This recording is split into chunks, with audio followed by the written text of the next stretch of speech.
ఓం శ్రీ గణేశాయ నమః. శ్రీమాత్రే నమః. శివాయ గురవే నమః. శ్రీకృష్ణ పరబ్రహ్మణే నమః. శ్రీరామాయ నమః. శ్రీ గురుభ్యో నమః. సచ్చిదానందరూపాయ విశ్వోత్పత్యాదిహేతవే తాపత్రయ వినాశాయ శ్రీకృష్ణాయ వయం నమః.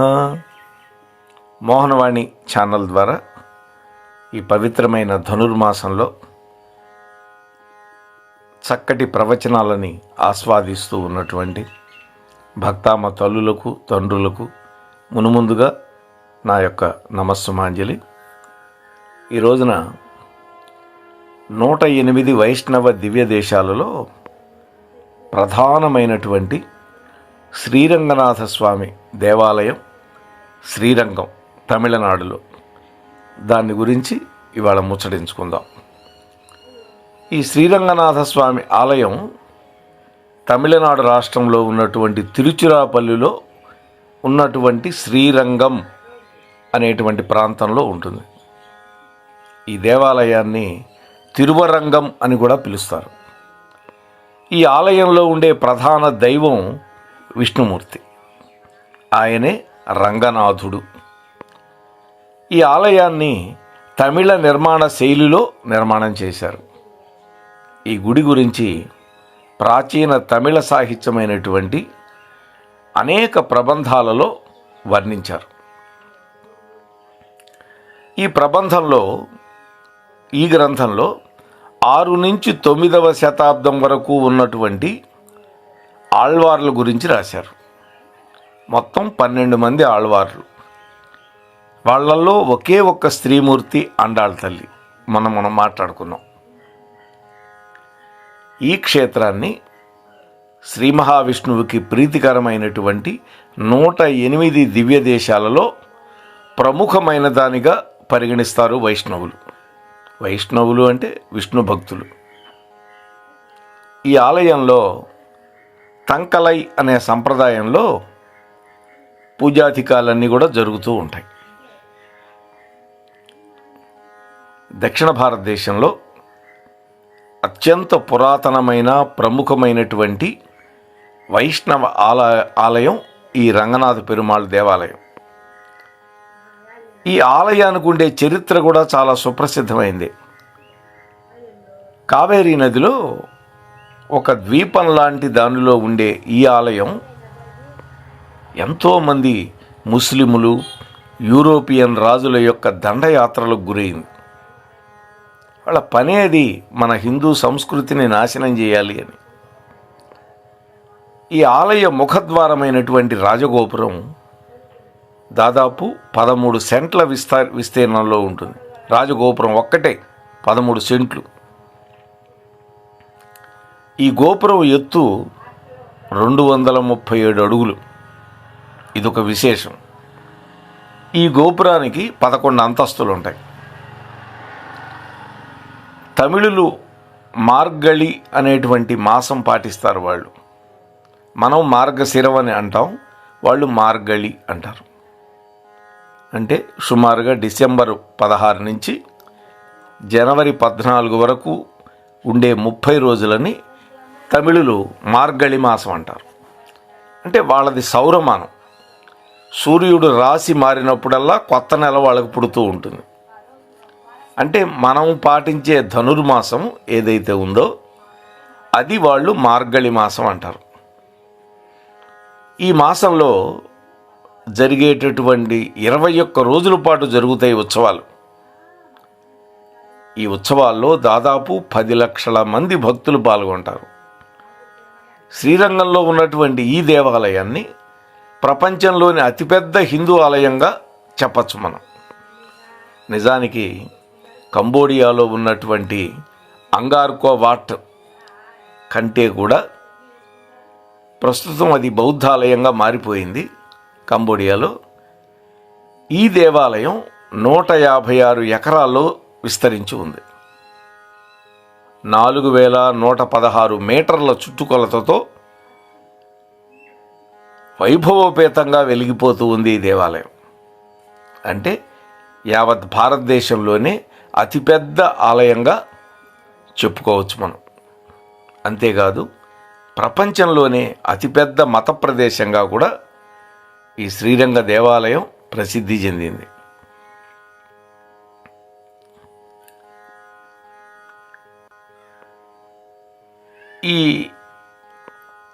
ఇక్కడ ఉండేటటువంటి దేవతలు మొత్తం 53 ఉపసన్నిధులు ఉన్నాయి. ఇక్కడ ప్రధాన దైవంతో పాటుగా ధన్వంతరి సన్నిధి, గరుడాళ్వార్ సన్నిధి, ఉడయవర్ సన్నిధి, తాయార్ సన్నిధి, హయగ్రీవర్ సన్నిధి, చక్రధ్వజర్ సన్నిధి. ఇవి ఉపాలయాలు. ఈ ఆలయ చరిత్ర కనుక మనం చూస్తే కావేరీ నది కోలెరూన్ లేదా కొల్లిందల అనేటువంటి ద్వారా రూపుదిద్దుకున్నటువంటి ఒక చిన్న ద్వీపం దగ్గర ఈ ఆలయం వెలిసింది కావేరీ నదిలో.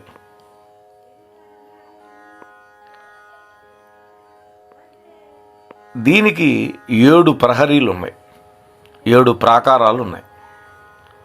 విష్ణులోకానికి వైకుంఠానికి ఏ విధంగా 7 ప్రాకారాలు ఉన్నాయో ఈ ఆలయానికి కూడా 7 ప్రాకారాలు ఉన్నాయి. ఈ ప్రాకారాలన్నీ కూడా దృఢమైనటువంటి భారీ బురుజులు ఉన్నటువంటి గోడలతో నిర్మాణం చేశారు. ఈ ఆలయానికి ఉండే గర్భగుడి చుట్టూతా ఈ 7 ఆవరణలు ఉంటాయి, ఈ 7 ప్రహరీలు. అన్ని ప్రాకారాల్లో ఉన్నటువంటి 21 బ్రహ్మాండమైన స్తంభాలు సందర్శకులను ఆకట్టుకుంటూ ఉంటాయి. ఈ ఆలయం వేల సంవత్సరాల నాటి ప్రాచీన నాగరికతను కూడా చాటి చెబుతూ ఉంటుంది.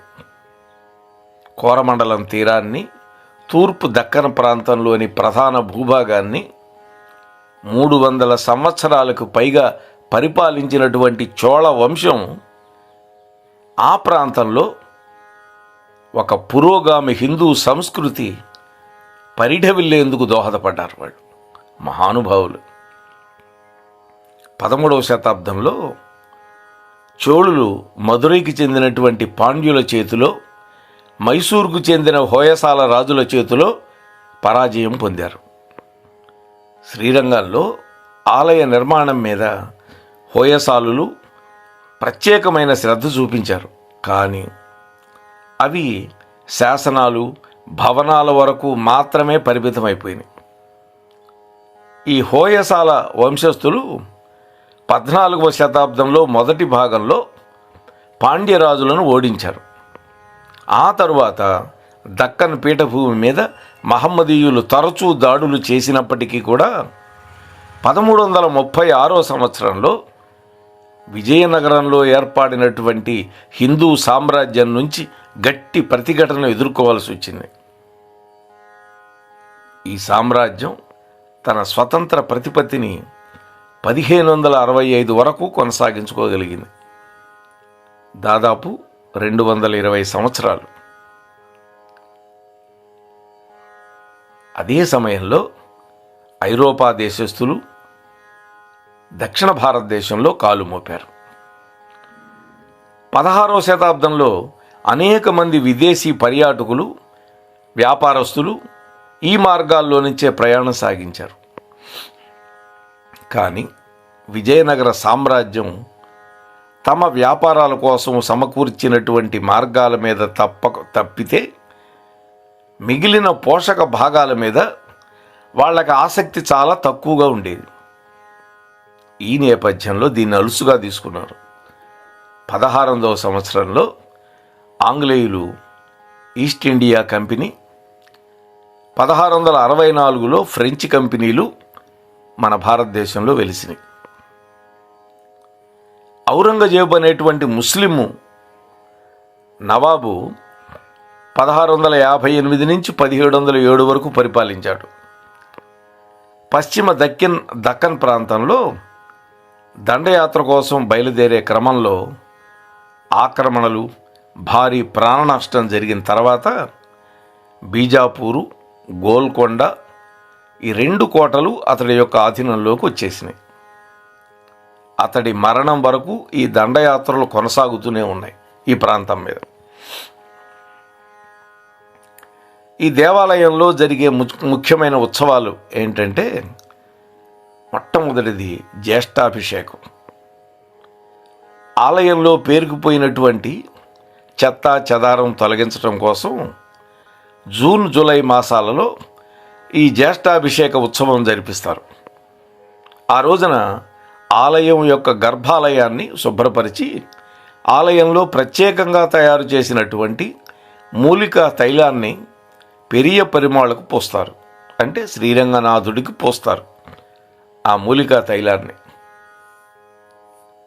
నంబెరుమాళ్ అలాగే అమ్మవార్లు ఈ ఇద్దరికి ఉండేటటువంటి బంగారపు తొడుగులని స్వర్ణకారులు మెరుగుపెడతారు. అనేక మంది అర్చకులు భక్తులు బంగారము వెండి తోటి తయారు చేసినటువంటి కలశాలతో పవిత్రమైనటువంటి కావేరీ జలాన్ని తీసుకొచ్చి ఆ బంగారపు కలశాలని ఏనుగు మీద పెట్టుకొని తెస్తారు. ముందు బ్రాహ్మణులు వీళ్ళు వెళ్తారు, అర్చక స్వాములు ఆ కలశాలు తీసుకొని ఆ కలశాలు శుభ్రంగా కడిగి అక్కడ నీళ్లు ముంచుకొని వాటిని ఏనుగుల మీద పట్టుకొస్తారు. ఈ బంగారపు కలశాలని 1734 సంవత్సరంలో విజయనగర సామ్రాజ్యాన్ని పరిపాలించినటువంటి చొక్కనాయకర్ అనేటువంటి ఆయన బహుకరించారు.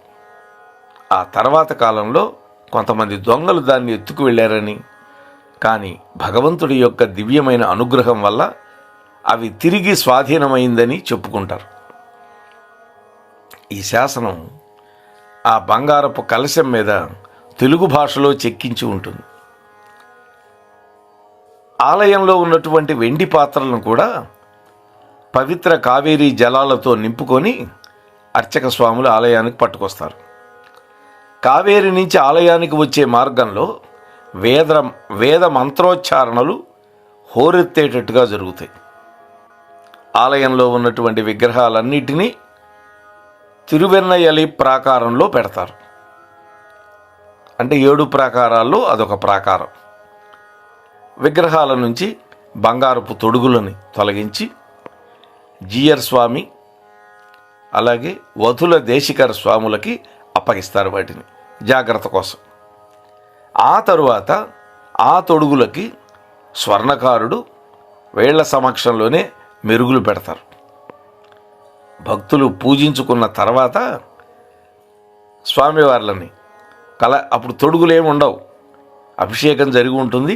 చక్కటి తైలం కూడా పోస్తారు విగ్రహానికి మెరుపు రావటానికి, శక్తి పెరగటానికి అన్నమాట. మళ్ళీ సాయంత్రం తొడుగుల్ని అలంకరిస్తారు. ఇక పవిత్రోత్సవం నిత్యం నిర్వహించే పూజల్లో తెలియకుండా కొన్ని లోపాలు సంభవిస్తూ ఉంటాయి. ఎందుకంటే మానవుడు సర్వజ్ఞుడు కాడు కదా. ఆ లోపాలు సరిదిద్దటం కోసం ఈ పవిత్రోత్సవాలు నిర్వహిస్తారు. తిరుమలలో కూడా పవిత్రోత్సవం ఉంటుంది. ఈ ఉత్సవాన్ని తమిళ మాసమైనటువంటి ఆగస్టు సెప్టెంబరు నెలలో చేస్తారు.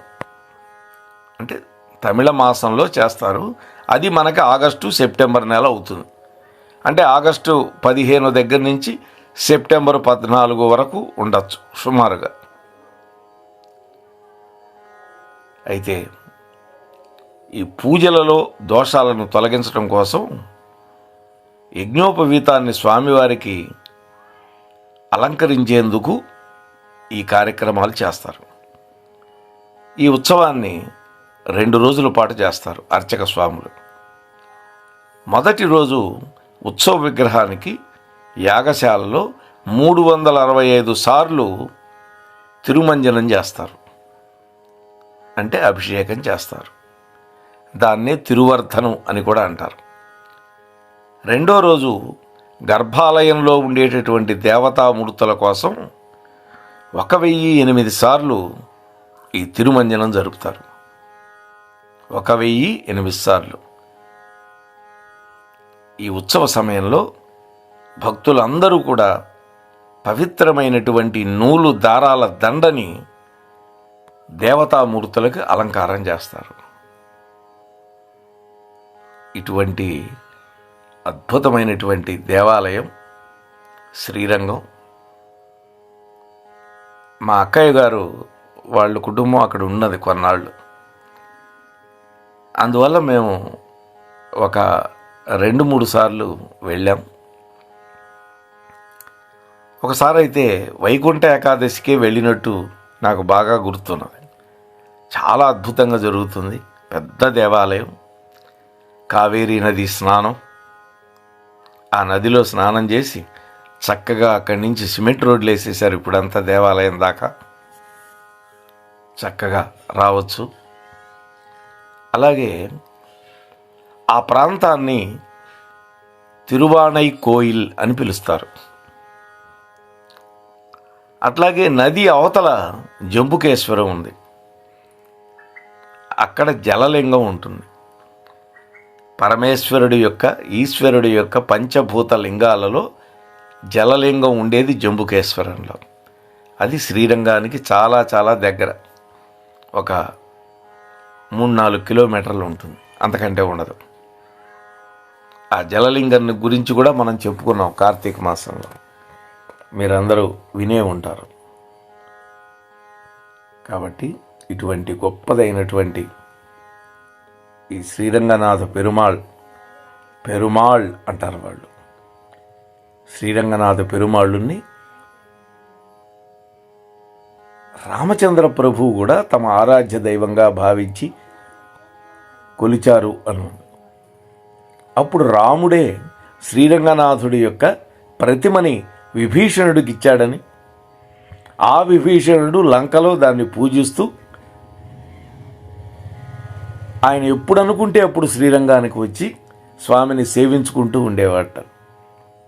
ఇప్పటికీ విభీషణుడు బతికే ఉన్నాడు. ఎందుకంటే సప్త చిరంజీవుల్లో విభీషణుడు కూడా ఒకడు అని మనకి శాస్త్రం చెబుతోంది. రాక్షసుడైనటువంటి విభీషణుడు కూడా తమ కులదైవంగా భావించి పూజించేటటువంటి దైవం శ్రీరంగనాథ స్వామి. అయితే మనం అంత దూరం వెళ్లకుండానే మన ఆంధ్రదేశంలో పెన్నా నది ఒడ్డున నెల్లూరులో శ్రీరంగనాథ స్వామి దేవాలయం ఉంటుంది. పశ్చిమ ముఖంగా ఉంటాడు స్వామి అక్కడ. మేము 3 సంవత్సరాలు ఉన్నాం అక్కడ. ఫాల్గుణ మాసంలో వచ్చేటటువంటి పౌర్ణమికి ఆ ఆలయంలో రథోత్సవం జరుగుతుంది పరమాద్భుతంగా. నది ఒడ్డునే వెనకాల వైపు వెళితే గుడికి మనం మెట్లు ఉంటాయి, చక్కగా దిగి స్నానం చేయొచ్చు. మేము అనేక సార్లు ఆ దేవాలయానికి వెళ్ళాం. అక్కడ పెన్నా నదిలో స్నానం కూడా చేయటం జరిగింది. బాగా వరదలు వచ్చినప్పుడు ఆ గుడి ఆ పై మెట్టు దాకా నీళ్లు వస్తాయని చెప్పి అక్కడ వాటర్ మార్క్ కూడా వేసి ఉంటుంది. కాబట్టి యథాశక్తి మనం తీర్థయాత్రలు చేయాలి, తప్పకుండా చేయాలి. ఎందుకంటే ఎన్నో ప్రధానమైనటువంటి దేవాలయాలు మన భారతదేశంలో ఉన్నాయి. ముఖ్యంగా ఆంధ్రదేశంలో, తమిళనాడులో అద్భుతమైన దేవాలయాలు ఉన్నాయి, మహిమాన్వితమైనటువంటి దేవాలయాలు ఉన్నాయి.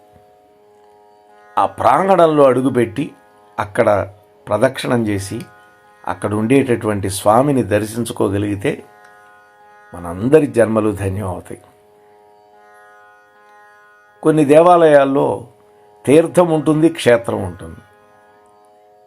ఇప్పుడు కాశీ క్షేత్రం గంగ తీర్థం, క్షేత్రం విశ్వేశ్వరుడు, అన్నపూర్ణాంబ, కాశీ విశాలాక్షమ్మదేవి.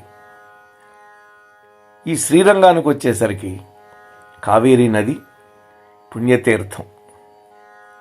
అలాగే శ్రీరంగనాథ పెరుమాళ్ అక్కడ ఆరాధ్య దైవం. ఇన్ని ప్రయోజనాలని మనం పొందటానికి ప్రయత్నం చేద్దాం. ఆ ప్రయత్నంలో భగవంతుడు మనకు తప్పకుండా తోడ్పడతాడు. మన సంకల్పం కావాలి మనకి. అటువంటి సత్సంకల్పం కనుక మనం చేస్తే ఇటువంటి దివ్య దేశాలని మనం దర్శించుకోగలుగుతాం అని మీతో మనవి చేసుకుంటూ, పరమ పవిత్రమైనటువంటి ఈ యొక్క ధనుర్మాసంలో ఇటువంటి దివ్య దేశాన్ని ఒక్కటైనా సరే సందర్శించే ప్రయత్నం చేద్దామని మరొక్కసారి మీతో మనవి చేసుకుంటూ, స్వస్తి సర్వేషాం. మన మోహనవాణి కార్యక్రమాలు మీకు నచ్చినట్లయితే వెంటనే ఒక లైక్ చేయండి, అలాగే కామెంట్ చేయండి, ఎక్కువ మందికి షేర్ చేయండి. సబ్స్క్రైబ్ చేసుకోకపోతే వెంటనే మన ఛానల్కి ఇప్పుడే సబ్స్క్రైబ్ చేసుకోండి. ధన్యవాదాలు.